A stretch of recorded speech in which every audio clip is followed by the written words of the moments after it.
श्रीमद् भगवद गीता अध्याय 6 आत्म संयम योग। श्लोक 41। प्राप्य पुण्यकृता लोकानुषित्वा शाश्वतीयः समाः।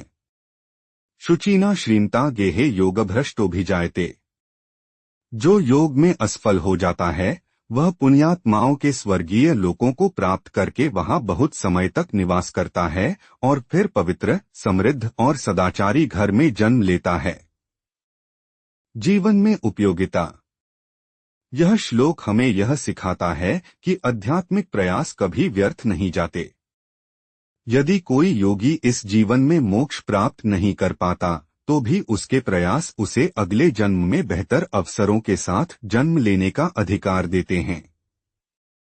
इससे जीवन में निराशा नहीं बल्कि सतत प्रयास की प्रेरणा मिलती है। यह श्लोक विशेषकर उन लोगों को आश्वस्त करता है जो साधना में अस्थिर हो जाते हैं कि उनका परिश्रम भविष्य में भी फलदायी होगा। यह हमें आत्मिक प्रगति की निरंतरता का बोध कराता है। श्लोक 42। अथवा योगिना में कुले भवति धीनता एतद्धि दुर्लभतरम लोके जन्म यदीदृशम। या फिर वह योगी स्थिर बुद्धि वाले विद्वान योगियों के कुल में जन्म लेता है। ऐसा जन्म संसार में अत्यंत दुर्लभ माना गया है। जीवन में उपयोगिता। इस श्लोक से यह स्पष्ट होता है कि ईश्वर उन आत्माओं को विशेष अवसर देता है जो योग में रुचि रखते हैं। यदि योगी का प्रयास अधूरा रह जाता है तो वह अगली बार ऐसे कुल में जन्म लेता है जहां उसे सहज ही साधना का वातावरण प्राप्त होता है। इससे यह शिक्षा मिलती है कि हमारे पूर्व कर्म जीवन की दिशा को निर्धारित करते हैं। यह कर्मों की गूढ़ता और ईश्वरीय न्याय की सुंदर झलक प्रस्तुत करता है। श्लोक 43। तत्र तं बुद्धिसंयोगं लभते पौर्वदेहिकम् यत्ते च ततो भूयः संसिद्धौ कुरुनंदन। हे कुरुनंदन, वहां वह योगी अपने पिछले जन्म के योग अभ्यास की बुद्धि को पुनः प्राप्त कर लेता है और उस अभ्यास के प्रभाव से फिर परम सिद्धि प्राप्त करने का प्रयास करता है। जीवन में उपयोगिता। यह श्लोक हमें यह समझाता है कि आध्यात्मिक अभ्यास एक जीवन तक सीमित नहीं रहता, वह आत्मा के साथ चलता है। पूर्व जन्म का संस्कार अगले जन्म में भी प्रेरणा देता है।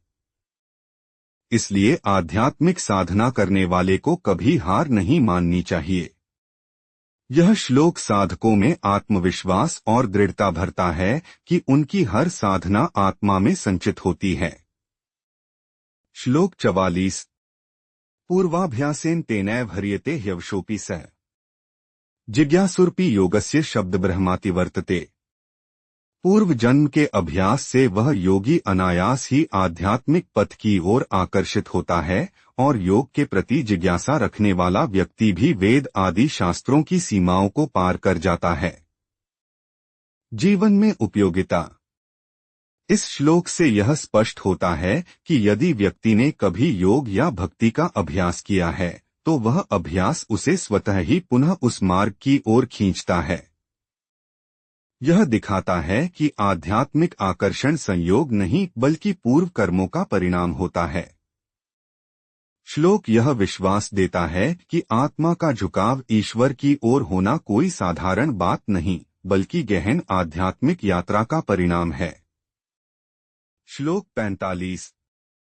प्रयत्नाद्यत्मानस्तु योगी संशुद्ध किल्बिषः अनेक जन्म संसिद्धस्ततो याति परांगतिम्।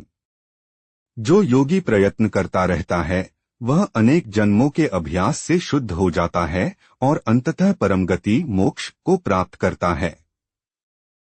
जीवन में उपयोगिता। यह श्लोक साधकों को यह सिखाता है कि भले ही सफलता तुरंत न मिले पर निरंतर प्रयत्न से व्यक्ति अंततः मोक्ष तक पहुंचता है। हमें अपनी कमियों से हतोत्साहित नहीं होना चाहिए बल्कि बार बार प्रयास करते रहना चाहिए। ईश्वर प्रत्येक प्रयास का मूल्यांकन करता है और एक दिन ऐसा आता है जब साधक पूर्णता को प्राप्त करता है। श्लोक 46। तपस्विभ्योऽधिको योगी ज्ञानिभ्योऽपि मतोऽधिकः कर्मेभ्यश्चाधिको योगी तस्माद्योगी भवार्जुन। योगी तपस्वियों से, ज्ञानियों से और सकाम कर्म करने वालों से भी श्रेष्ठ है। इसलिए हे अर्जुन, तू योगी बन। जीवन में उपयोगिता। यह श्लोक योग की महत्ता को स्पष्ट रूप से दर्शाता है। केवल तप या ज्ञान ही नहीं, बल्कि योग जो ध्यान, समर्पण और समत्व भाव का प्रतीक है, वह सभी मार्गों से श्रेष्ठ है। यह श्लोक हमें सिखाता है कि जीवन में संतुलन, ध्यान और आत्मा से जुड़ाव ही हमें वास्तविक उन्नति की ओर ले जाता है। बाहरी आडंबरों की अपेक्षा आंतरिक शुद्धता अधिक महत्वपूर्ण है।